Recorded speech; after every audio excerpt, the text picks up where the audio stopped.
Hello students, welcome back to your favourite channel Magnet Brains. I am Gauri Jadhav, economics educator. आज हम complete कर देंगे हमारे एनसीईआरटी सॉल्यूशंस को। पार्ट 1 हम कर चुके हैं, आज हो जाएगा हमारे पास पार्ट 2 भी ready. Right students, as you all know कि मैग्नेट ब्रेन्स आपको प्रोवाइड करता है high quality education, that too free of cost. हम आपको प्रोवाइड करते हैं दो डिफरेंट चैनल्स, एक है हमारे पास इंग्लिश मीडियम चैनल और एक है हमारे पास Hindi medium channel. English medium channel पे हम प्रोवाइड करते हैं आपको सीबीएसई बोर्ड के सारी क्लासेस, यानी किंडरगार्टन से लेकर क्लास 12 तक।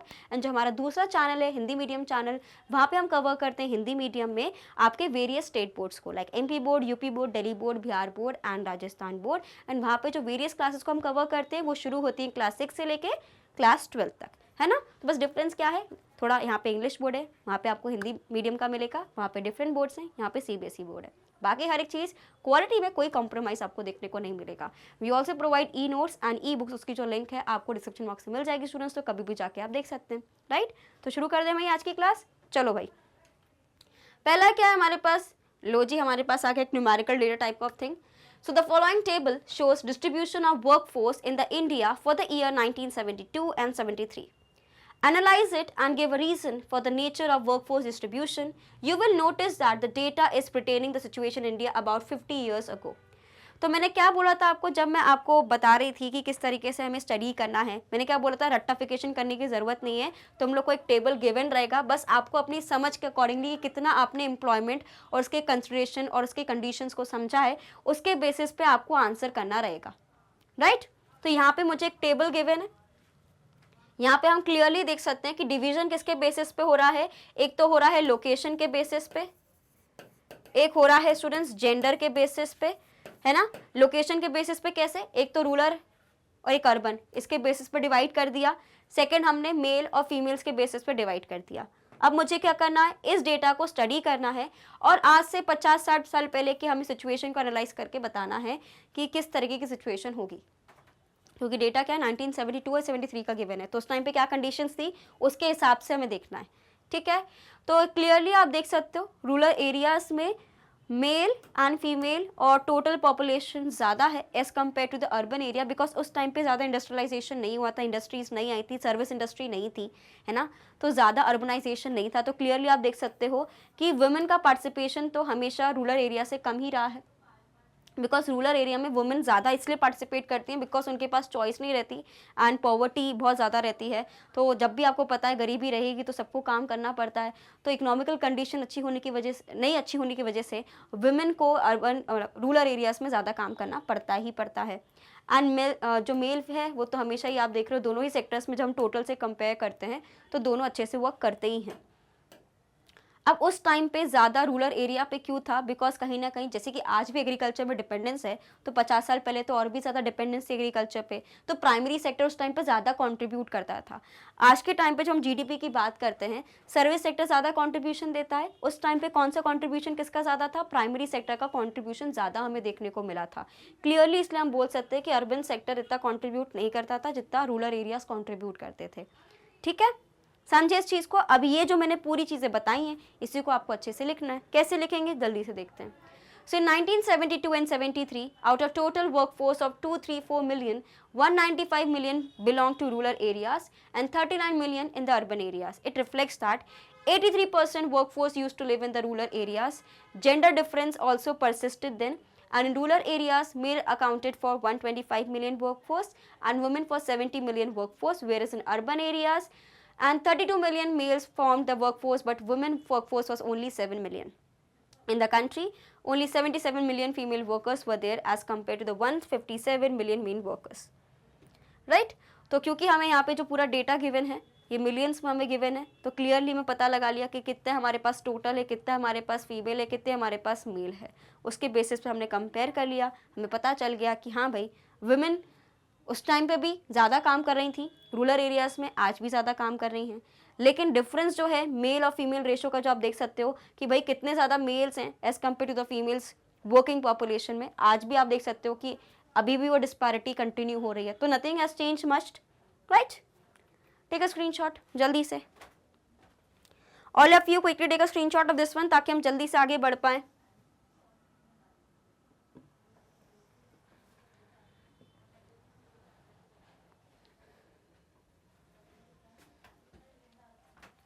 Done. So in other words, 32% of the female workers were there and 68 male workers were there in the country, and the data shows predominance of agriculture. जैसे कि मैंने आपको बताया, more male workers both in urban and the rural areas, less female workers in both rural and urban areas, जहाँ पे female workers specially urban areas में बहुत ही कम थे। इस तरीके से आपको बस डेटा को लिखना है, ठीक है। चलो आ जाओ, क्वेश्चन नंबर 12 भी इसी की तरह है। The following table shows the population and the worker population ratio. Now what is the meaning of workers population ratio? इससे पहले वाले NCERT solutions में भी मैंने आपको बताया था workers population ratio, जैसे कि आपको पता है इसका मतलब क्या रहता है, total population, सॉरी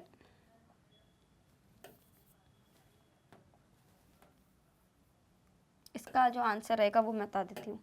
इसमें हमारे पास रहेगा workforce divided by total population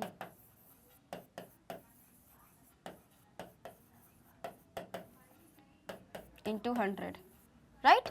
और जब हम लोग बात करते हैं वर्कफोर्स की,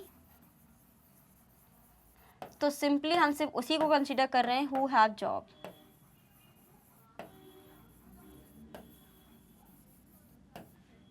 क्लियर? तो जल्दी से आप इसका स्क्रीनशॉट लो सबसे पहले। तो क्लियरली जैसे कि हमें यहाँ पे क्या गिवन है, हमने क्या किया, देखो वर्कफोर्स जो हम लोग को 100 में लेके ही चलना है इसको, ठीक है। हमें ये डिवाइड करके बताना है कि कितना हमारे जो वर्कर्स पॉपुलेशन रेशियो हमें ऑलरेडी गिवन है, मतलब ये हमें गिवन है। जैसे कि WPR अगर ये वाला लेते हैं हम लोग, अगर मुझे गिवन है 41.9 मुझे गिवन है, ठीक है, तो मुझे क्या पता है वर्कफोर्स कितना, estimation of the population, workforce नहीं गिवन है, तो मुझे क्या करना पड़ेगा, नंबर ऑफ जो टोटल पॉपुलेशन है वो कितनी गिवन है, यस, इंटू 100, ठीक है। तो ये इस तरीके से, मतलब अपन को ये गिवन है, अपन को ये x की वैल्यू निकालनी है, मतलब हमें किसकी वैल्यू निकालनी है, वर्कर्स की पॉपुलेशन की वैल्यू निकालनी है। जल्दी से करते हैं, राइट। तो estimation of number of workers, अगर हम लोग बात करते हैं अर्बन एरियाज की, ये वाले पॉइंट की जब हम बात करते हैं, कितना हो जाएगा हमारे पास, ये वाला तो कितना हो जाएगा 28.52 डिवाइडेड बाय 100 होगा, इनटू हम किससे कर देंगे, जो हमारे पास वर्कर्स पॉपुलेशन रेशियो गिवन है, दैट इज योर 33.9, है ना, यस। क्लियर? तो हम इसको इनटू करेंगे तो हमारे पास कितना आ गया, दिस। क्लियर? समझिए इस चीज को, जल्दी से आप इसका स्क्रीनशॉट ले लीजिए।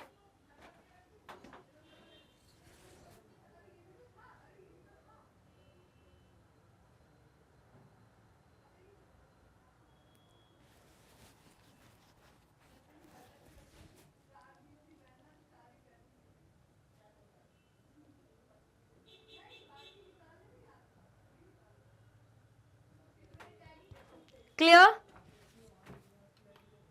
नेक्स्ट है हमारे पास question number 13, why are regular salaried employees more in urban areas than in rural areas. Regular salaried employees का मतलब क्या रहता है, जिनको रेगुलर बेसिस पे आपको सैलरीज वगैरह मिल रही है। रेगुलर बेसिस पे अगर मुझे सैलरी मिल रही है तो आपको पता है कि बेसिकली आप एक तरीके से फॉर्मल सेक्टर में कहीं ना कहीं काम कर रहे हो। Regular salary workers urban areas में इसलिए बिकॉज रेगुलर सैलरी आपको तभी मिलती है जब आप बेसिकली किसी स्किल में आप अच्छे से हो, है ना, आपको स्किल है, आप एजुकेटेड हो, है ना, ये सारी क्वालिटीज़ आप में है, इसलिए आपको एक ऐसे इंस्टीट्यूशन के पार्ट हो जहाँ पे आपको रेगुलर बेसिस पे फिक्स्ड सैलरी आपको मिल रही है, राइट।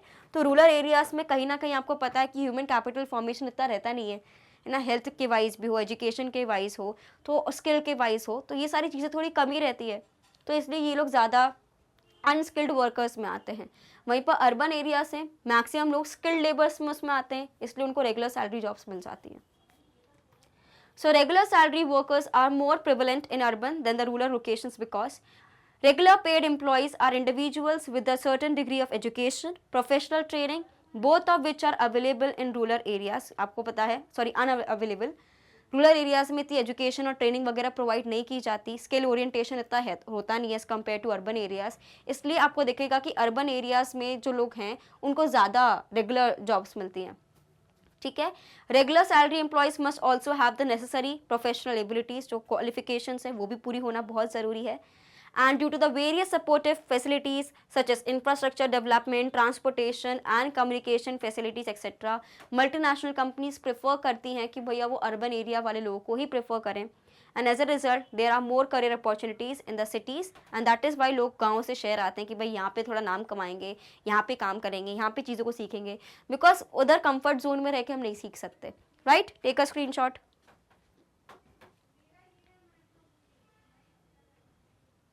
समझे इस चीज को, पक्का आगे बढ़ सकते हैं हम अब.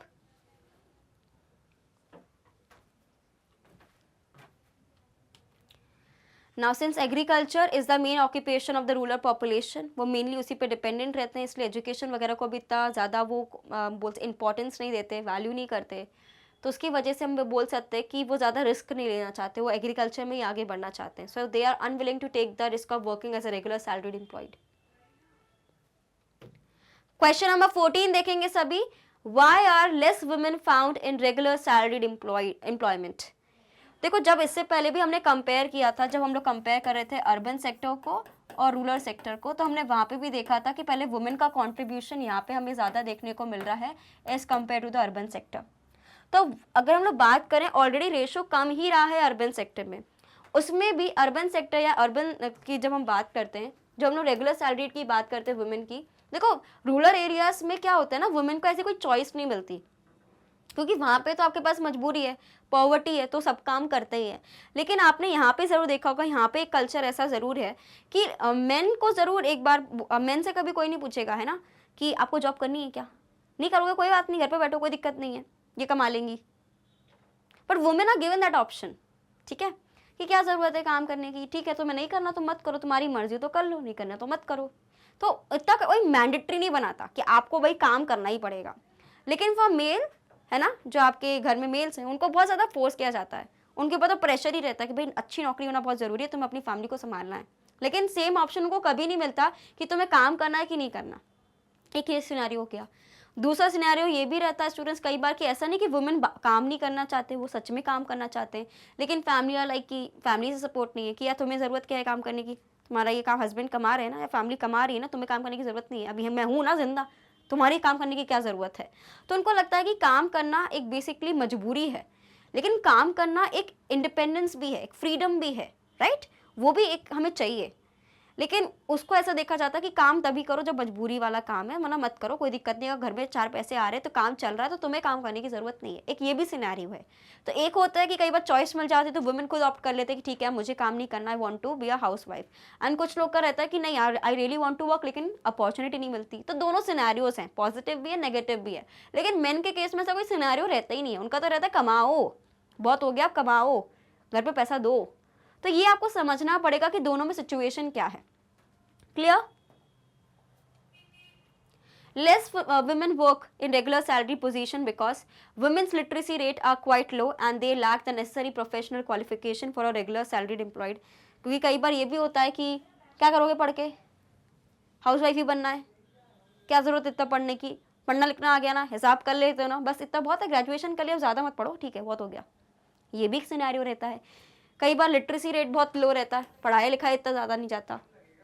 नेक्स्ट है हमारे पास Indian household discourage women from entering the work force to take regular paying jobs in establish organisation, कि वो ज़रूरत नहीं उधर काम करने की.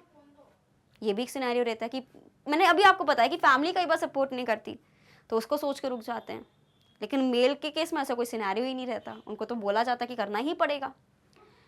Female workers favour self employment over traditional salary employment. आजकल जो फीमेल जो हैं वो काफ़ी वर्क ओरिएंटेड बन गए हैं, एंड दे आर लाइक कि हम खुद से काम करें, हम किसी के अंडर काम नहीं करेंगे. ये अच्छी बात है, एक तरीके से बुरी बात नहीं है. सेल्फ एम्प्लॉयमेंट वाला रेशो ज़्यादा बढ़ रहा है as compare to the regular salary. वो अपने खुद के बुटीक्स खोल रहे हैं, ब्यूटी पार्लर्स खोल रहे हैं, टीचिंग इंस्टीट्यूट खोल रहे हैं, खुद का स्टार्टअप खोल रहे हैं. मतलब हर सेक्टर में, हम सिर्फ ये नहीं बोले कि सिर्फ ब्यूटी पार्लर ही खोलने वाले हैं, वो भी बहुत अच्छा सेक्टर है, उसके अलावा ही बहुत सारे सेक्टर्स हैं, वहाँ पे वो लोग काम कर रहे हैं, खुद का स्टार्टअप खोल रहे हैं. तो ऐसा कुछ लिमिटेड नहीं है. तो ये कहीं ना कहीं एम्पावरमेंट को दिखा रहा है कि हाँ डेवलपमेंट हो रहा है, they are also moving up. लेकिन हम यहाँ पे क्या पूछ रहे हैं, क्वेश्चन क्या है आपका कि रेगुलर सैलरी जॉब्स में क्यों कम है. तो ये सारे रीजंस है, पॉजिटिव भी है, नेगेटिव भी है, सारे पॉइंट्स हमने आपके सामने रख दिए हैं. जल्दी से इसको गो थ्रू कर लीजिए.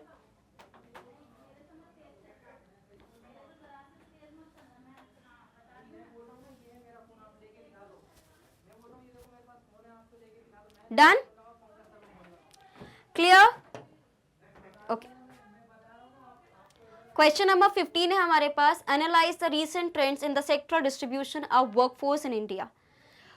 तो जब हम लोग बात करते हैं वर्कफोर्स की अभी ट्रेंड क्या चल रहा है, सबसे ज़्यादा हमने ट्रेंड देखा कि अधिकतर लोग सर्विस इंडस्ट्री में ज़्यादा काम करना चाहते हैं, ज़्यादा टेक्नोलॉजिकल स्किल्स में ज़्यादा काम करना चाहते हैं।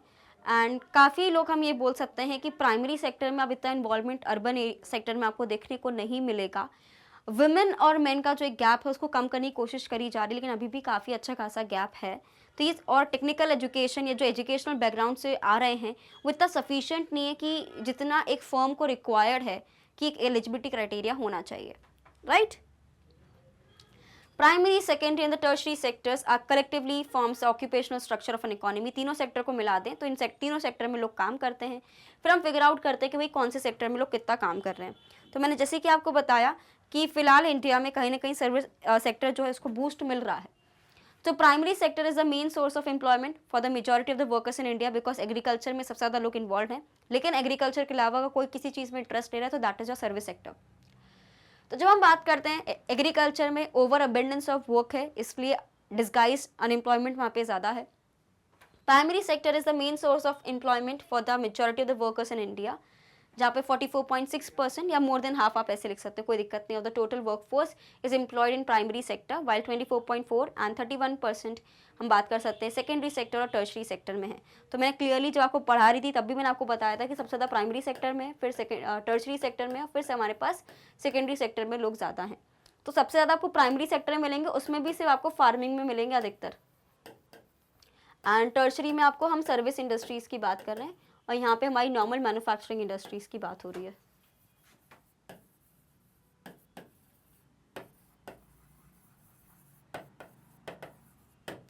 क्लियर, समझ आया था सभी को? So primary sector is the main source of employment for the majority of the workers in India, and ये हमने पूरा सिनेरियो भी पढ़ा। Majority of the workers are employed in the primary sector followed by the tertiary sector and the secondary sector. तो कुछ इस तरीके से हमने एनालाइज किया कि क्या हमारा वर्कफोर्स का सिचुएशन है। सबसे ज़्यादा लोग काम करते हैं प्राइमरी सेक्टर में, प्राइमरी सेक्टर में भी एग्रीकल्चर में ज़्यादा है, फिर है उसके बाद हमारे पास सर्विस सेक्टर में जो टर्शरी सेक्टर का पार्ट है, और उसके बाद हमारे पास आता है सेकेंडरी सेक्टर जो यानी मैन्युफैक्चरिंग इंडस्ट्रीज के रिगार्डिंग है। Clear? All of you quickly take a screenshot fast.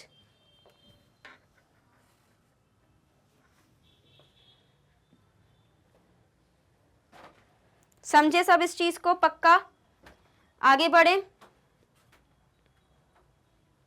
चलो। नेक्स्ट है हमारे पास 59.8% of the population in the rural areas are employed in the primary sector, followed by 24% secondary sector and 19 in tertiary sector. In rural areas primary sector is the prime source of employment. तो clearly हमें पता है कि primary sector यानी agriculture की बात करते हो, एग्रीकल्चर में भी अर्बन एरिया इतना पार्टिसिपेट नहीं करता, रूरल सेक्टर ही ज़्यादा पार्टिसिपेट करता है, इसलिए जाहिर सी बात है कि रूरल इंडिया में अधिकतर आपको एग्रीकल्चर यानी प्राइमरी सेक्टर में लोग दिखेंगे। अब हम आते हैं अर्बन एरियाज़ के सेक्टर में। तो अर्बन एरिया में आपको पता है कि अगर हम लोग बात करें 6.6% of the population in the urban areas are employed in primary sector. तो यहाँ पे आप देख सकते हो, यहाँ पे 59 या हम बेसिकली 60% बोल देते हैं, 60% लोग एग्रीकल्चर में हैं। कहाँ पे? जब मैं रूरल एरिया की बात कर रही हूँ। वहीं पे अगर मैं यहाँ पे बात करती हूँ अर्बन एरियाज में तो 6.6 यानी बेसिकली 7% ले लो, सिर्फ 7% लोग काम कर रहे हैं हमारे एग्रीकल्चर सेक्टर में। कहाँ पे? अर्बन एरियाज में। तो क्लियरली आप प्रेफरेंस का डिफरेंस देख सकते हो कि कहाँ पे ज़्यादा एग्रीकल्चर को प्रेफरेंस मिल रही है, कहाँ पे प्रेफरेंस नहीं मिल रही है। ठीक है। सिमिलरली उसके बाद आप बोल सकते हो 34%, और सबसे ज़्यादा अर्बन सेक्टर में आपको टर्शरी सेक्टर में लोग काम करते दिखेंगे। ठीक है। तो आपको समझना है, टोटल निकालना। हमने यहाँ पे अर्बन का पढ़ा, ये यहाँ पे हमने रूरल का पढ़ा है, और यहाँ पे हमने अर्बन का पढ़ा है। अब हम निकालेंगे टोटल का। सो हम लोग बात करते हैं 40.7% of the male population in India are engage in primary sector, followed by 32% in tertiary and then 26% in your secondary sector. ये किसके बेसिस पे है? जेंडर के बेसिस पे। Clear? Take a screenshot fast. देखो पूरा से स्टैटिस्टिकल डेटा लिखना जरूरी नहीं है, मैंने इसमें लिखा है। आप ऐसा कर सकते हो कि बस ओवरऑल भी बता दोगे तो भी चल जाएगा।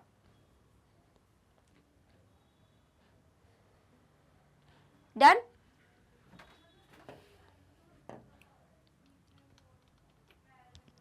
देन यहाँ पे फीमेल का बताया गया है कि फीमेल वर्कर्स का क्या सिनारियो है।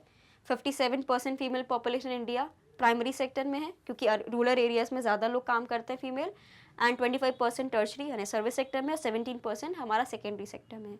So what we can conclude कि जब हम लोग अर्बन एरियाज़ की बात करते हैं तो मेजॉरिटी लोग सर्विस सेक्टर में काम करना पसंद करते हैं, वहीं पर रूरल एरियाज़ में प्राइमरी सेक्टर में ज़्यादा करते हैं, सेकेंडरी तो दोनों में आखिरी है। So we can conclude that majority of the workforce is employed in the primary sector. The share of service sector is also increasing, which indicates that it has significant share in the country's GDP. मैंने अभी आपको बताया था कि service industry का सबसे ज़्यादा GDP में contribution है. It has helped to diversify the economy by reducing its dependence on agriculture and manufacture. Growth of the sector indicates that country has a pool of educated and skilled workers. तो अगर service industry में वही लोग काम कर सकते हैं जो एजुकेटेड हैं, स्किल्ड हैं, तो अगर उसमें बूस्ट आ रहा है मतलब कहीं ना कहीं ओवरऑल जो एक क्वालिटी एक ह्यूमन रिसोर्स की वो इम्प्रूव तो हो ही रही है, राइट?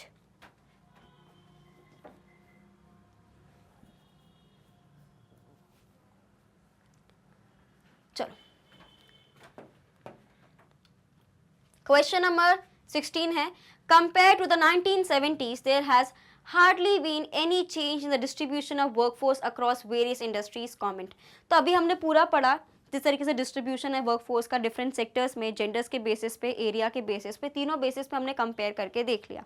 क्या आपको लगता है 1970 से ज़्यादा कोई अंतर है? तो हमने देखा नहीं, क्योंकि मैंने अभी आपको बताया था कि आज भी कहीं ना कहीं जो एक रूरल एरिया अर्बन एरिया के बीच में जो एक गैप है वो हमें देखने को मिल रहा है।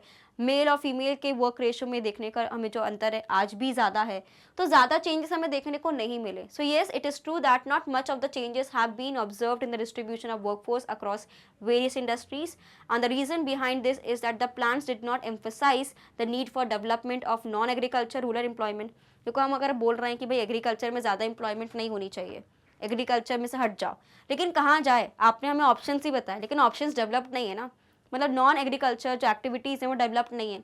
सेकेंड, जो आपने स्मॉल स्केल इंडस्ट्रीज थी इन सबको ज़्यादा प्रमोट नहीं किया, इनिशियली आपने किया उसके बाद आपने प्रमोट नहीं किया, तो एक मेजर ड्रॉबैक हमारे लिए आ गया, राइट?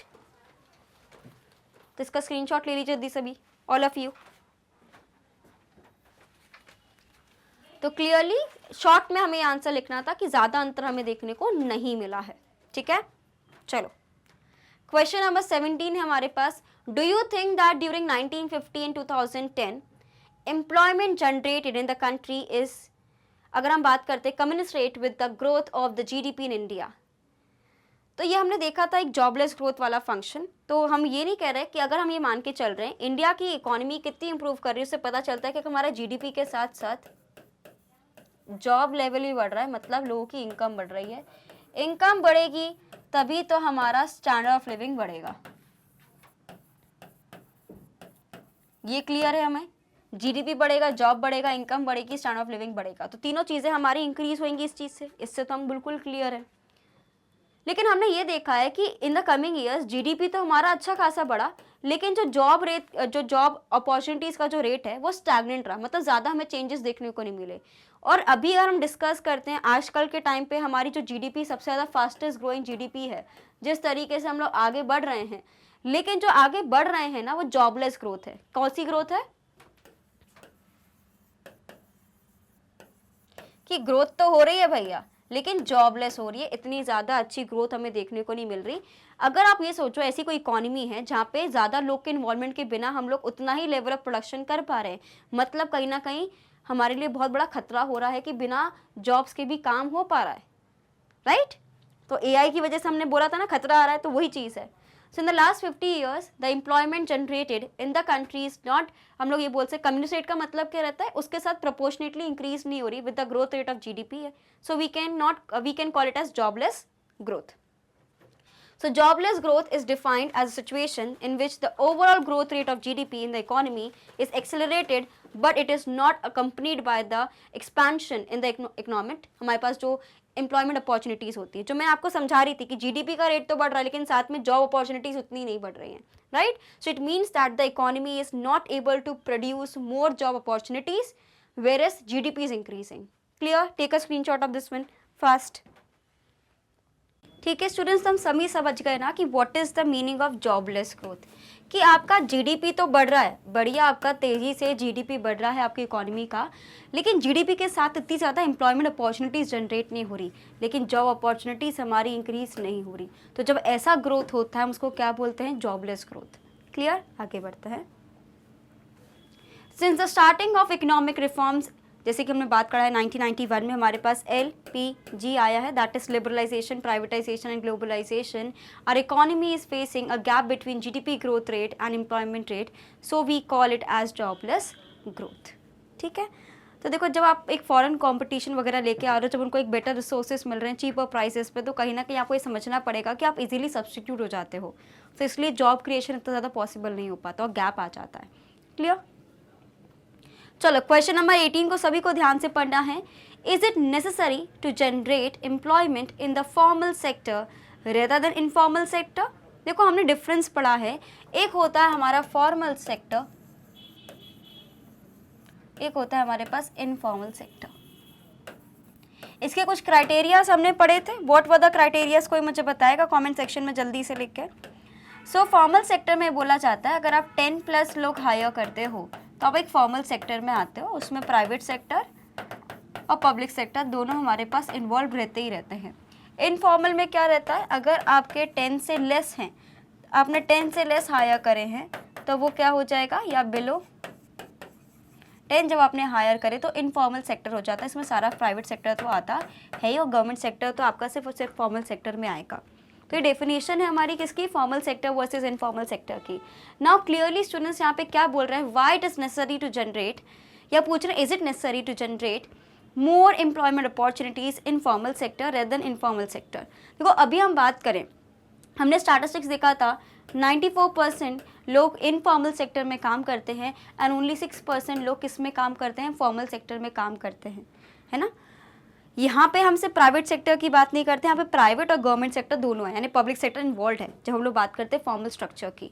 लेकिन जब इनफॉर्मल सेक्टर स्ट्रक्चर की बात कर रहे हैं तो वहाँ पे सिर्फ और सिर्फ प्राइवेट सेक्टर एंड आपके वेज लेबर्स और वगैरह ये सारी चीज़ें आ रही हैं, क्योंकि वहाँ पे आप 10 से कम लोग को हायर कर रहे हो, तो वो हमारे पास इनफॉर्मल सेक्टर में आ जाता है। वो क्लियरली 94% है और ये हमारे पास 6% है। क्लियर? सबसे पहले आप इसका स्क्रीनशॉट ले लीजिए, फिर हम आगे बढ़ते हैं। Done? Okay, so yes it is necessary because पहले तो सिर्फ 6% है, तो हमारे पास ऑलरेडी एक 94% वाला बैकग्राउंड है। तो हमारे पास जो फॉर्मल सेक्टर है, जो एक बेटर सेक्टर है, यहाँ पे आपको बेटर अपॉर्चुनिटीज़ मिलेंगी, बेनिफिट्स वगैरह मिलेंगे जो आपको एक इनफॉर्मल सेक्टर में नहीं मिलते। तो आपको ग्रो यहाँ पे करना चाहिए। हम चाहते हैं कि यहाँ पे ज़्यादा से ज़्यादा फॉर्मल सेक्टर में ज़्यादा जॉब्स आएँ, ताकि लोग अच्छे रेगुलर सैलरी एम्प्लॉयज़ बने और उनको रेगुलर बेसिस पे इनकम मिले, उनका स्टैंडर्ड ऑफ लिविंग बढ़े। Right? So yes, it is necessary to generate employment in formal sector rather than in the informal sector because the formal sector provides social security benefits like pension, provident fund, PF जिसको हम लोग बोलते हैं, gratuity, ये सारी चीज़ें हमें कहाँ मिलती हैं, ये सिर्फ और सिर्फ फॉर्मल सेक्टर में मिलेगी, इनफॉर्मल सेक्टर में नहीं मिलती है। And the workers and the enterprises in the formal sector have regular income as compared to the informal sector। जो मैंने अभी आपको बताया, हम चाहते हैं कि मैक्सिमम लोग को एक तरीके से रेगुलर इनकम मिले। अब जैसे कि हम बात करते हैं कि इनफॉर्मल सेक्टर की, एक कोई शॉप है, वहाँ पे आपने 2 भाई लोग रख लिए आपकी मदद के लिए, तो इनफॉर्मल सेक्टर ही है।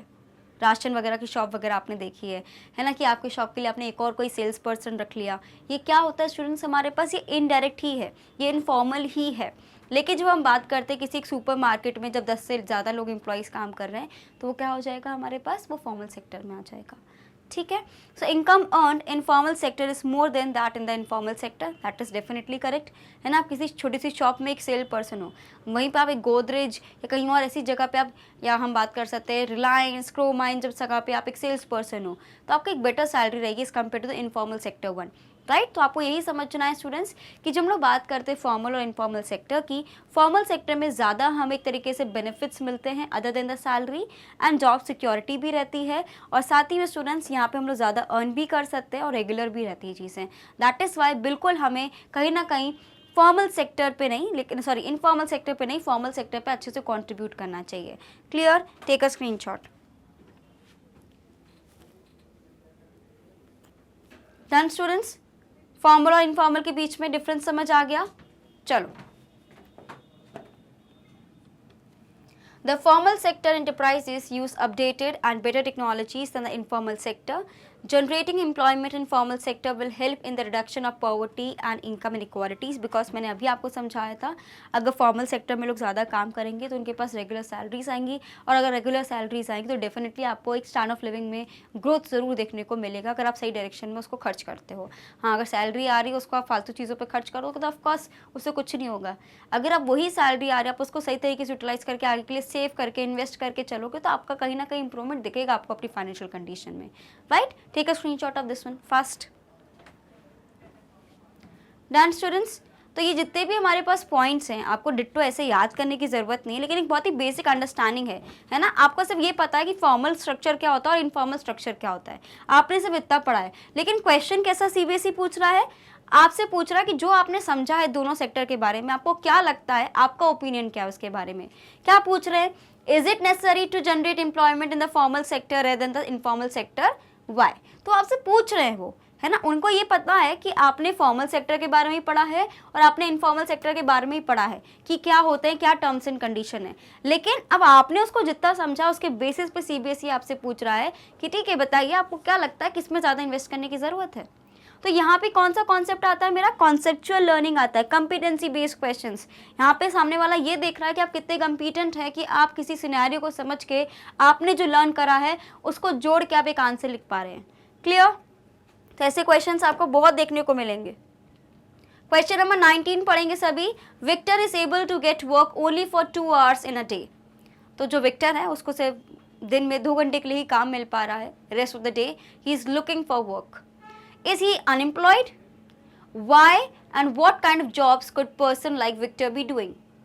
अब देखो यहाँ पे हम पढ़ रहे हैं एम्प्लॉयमेंट के बारे में। एम्प्लॉयमेंट में बहुत सारी चीज़ें पढ़ी हमने, है ना। इनफॉर्मलाइजेशन के बारे में पढ़ा, कैजुअलाइजेशन के बारे में पढ़ा, डिस्गाइज अनएम्प्लॉयमेंट के बारे में पढ़ा है, ठीक है। हमने पढ़ा है कि किस तरह से सीजनल एम्प्लॉयमेंट होता है, ओपन अनएम्प्लॉयमेंट हमारे पास होता है, सीजनल, डिस्गाइज, ओपन, बहुत सारे फॉर्म्स ऑफ हमने एम्प्लॉयमेंट के बारे में पढ़ा है, अनएम्प्लॉयमेंट के बारे में पढ़ा है। क्वेश्चन क्या पूछ रहे हैं कि भाई जो विक्टर है भाई दिन में 2 घंटे काम कर रहा है। अब यहाँ पे क्या बोल रहे हैं, he is also looking for work. तो हमने वर्क फोर्स और लेबर फोर्स का भी डिफरेंस पढ़ा है, तो बहुत सारे कॉन्सेप्ट हमारे आ रहे हैं। So he is not employed but he is under employed. Under employed का मतलब कंडीशन क्या रहता है कि आप और अच्छे से काम कर सकते हो because you are looking for work. मतलब जो आप, ऐसा नहीं, आपने कई बार देखे होंगे जो अच्छे खासे फैमिली से बिलोंग करते हैं या उनका अच्छा खासा बिजनेस सेटल हो गया है, वो दिन में 2 घंटे काम कर रहे हैं लेकिन फिर भी दे आर अर्निंग वेल, है ना।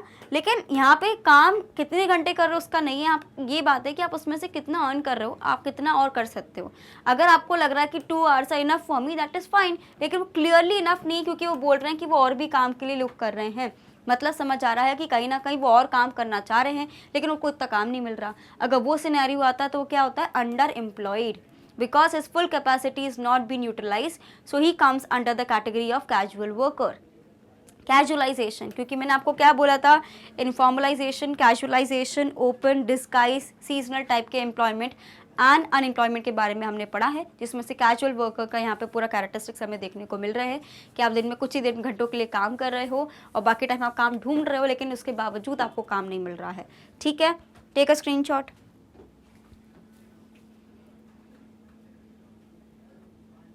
Done.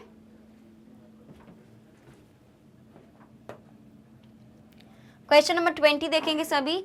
You are residing in a village. If you are asked to advise the village panchayat, what kind of activities would you suggest for the improvement of your village, which would also generate employment?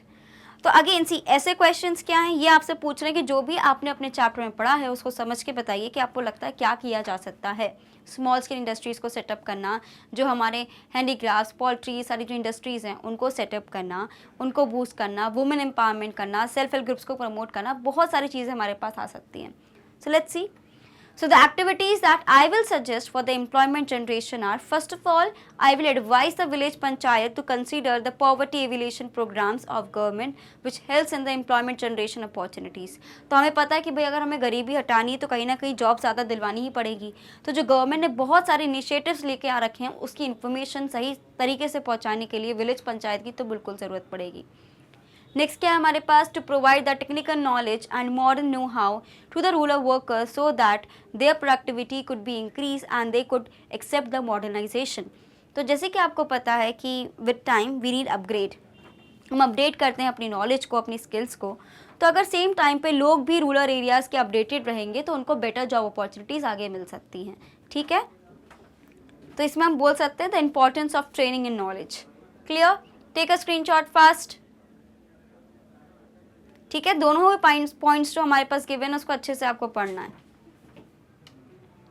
To make finance and credit available to a cheap rates in simple way so that the rural people can start small scale industries. जैसे कि मैंने आपको बताया था कि भाई small scale industry setup करने के लिए गवर्नमेंट को क्रेडिट वगैरह जो मिलता है, मतलब जो प्रोवाइड करती है वो लोगों को, उसके बारे में सही इन्फॉर्मेशन पहुँचे।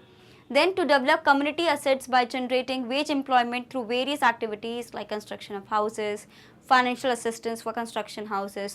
तो बहुत सारे ऐसे जो छोटे मोटे काम हैं उसके बेसिस पे जो गवर्नमेंट टेंडर्स देती हैं उसके थ्रू भी जॉब अपॉर्चुनिटीज़ हमें मिल सकती है। लेकिन इसका पूरा सारांश क्या होगा, what will be the summary of this whole answer would be that आप स्मॉल स्केल इंडस्ट्रीज़ को डेवलप करो, ह्यूमन रिसोर्स को डेवलप करो, उनकी स्किल्स, उनकी टेक्नोलॉजी में काम करोगे तो डेफिनेटली ग्रोथ देखने को मिल जाएगी। ठीक है, क्वेश्चन नंबर 21 है हमारे पास, who is a casual wage labourer. तो अभी आई थिंक हमने पढ़ा था, है ना, किसके बारे में पढ़ा था, हमने नाम भूल गए हम लोग को। यस, विक्टर के बारे में पढ़ा था, हमने देखा कि वो एक कैजुअल लेबर था। So what is the meaning of a casual labour?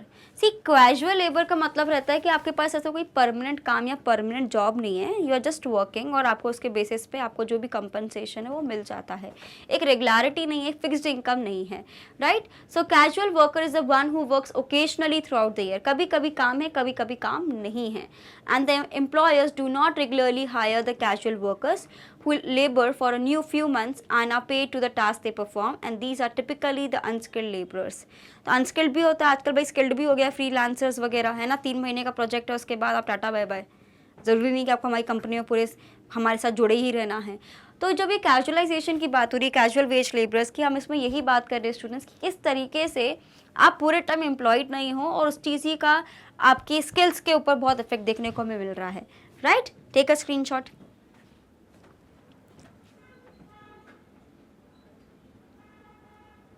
Done. Question number 22 देखना है सभी को ध्यान से। How will you know whether a worker is working in the informal sector? तो देखो, इनफॉर्मल सेक्टर की कुछ खूबियां हैं। पहली खूबी क्या है कि भाई 10 से कम लोग काम कर रहे हैं तो आप समझ जाइए कि आप इनफॉर्मल सेक्टर में काम कर रहे हैं। अगर आपको कोई सोशल बेनिफिट्स वगैरह नहीं मिल रहे तो समझ जाइए आप इनफॉर्मल सेक्टर में काम कर रहे हैं। अगर आप ये मान के चलिए कि आप ज़्यादा स्किल्ड नहीं, अनस्किल्ड लेबर वाले कंडीशन में बिलोंग करते हैं तो आप कहाँ बिलोंग कर रहे हैं, इनफॉर्मल सेक्टर में काम कर रहे हैं। आपको कोई social benefits, maternity leave, PF और ये सारी चीज़ें नहीं मिल रही हैं तो आप एक इनफॉर्मल सेक्टर में हैं, right. So it is said to be an unorganized sector of an economy which consists of all these private sector enterprises which employ less than 10 workers. For example, agriculture laborers, farmers, owners of small enterprises जिनकी खुद की छोटी सी दुकान खोल ली है ना, खुद के खेतों पे ही खेती बाड़ी कर ली, तो ये सब कहाँ आते हैं, इनफॉर्मल सेक्टर में आ रहे हैं। The workers of this sector are therefore called informal workers, and these workers are not entitled to any social benefits and security. The workers cannot form trade union as well as are not protected by the labor laws because इनको recognize ही नहीं किया जाता है इस labor, है ना। Because ये एक इनफॉर्मल सेक्टर में आप काम कर रहे हो तो यहाँ पे आपको कोई रिकॉग्निशन ऐसे नहीं है, ना आपके कॉल की कोई रिकॉग्निशन है। ठीक है, टेक अ स्क्रीनशॉट फास्ट।